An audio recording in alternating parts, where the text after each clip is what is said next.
क्या आपने भी कभी कोई चीज़ सिर्फ इस वजह से खरीदी है कि उसके ऊपर 50% ऑफ का टैग लगा हुआ था?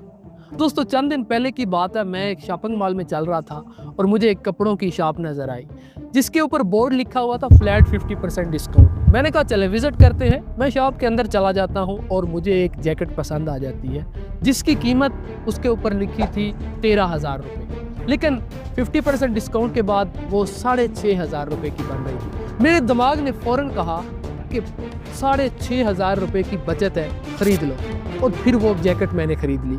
घर आकर मुझे एहसास हुआ कि मैंने 6,500 रुपये बचाए नहीं बल्कि खर्च कर दिए, और वो भी एक ऐसी चीज़ के ऊपर जिसकी शायद मुझे ज़रूरत ही ना हो। तो दोस्तों, आज की वीडियो में हम डिकोड करेंगे सेल्स एंड डिस्काउंट्स के पीछे छुपी उस साइकोलॉजिकल गेम को जो कंपनियां या बड़े बड़े ब्रांड्स हमारे दिमाग के साथ खेलते हैं। और वीडियो के आखिर में आपको शॉपिंग के वो 3 उसूल भी बताऊंगा जिन पर अमल करके आप इन साइकोलॉजिकल गेम से खुद को बचा सकते हैं।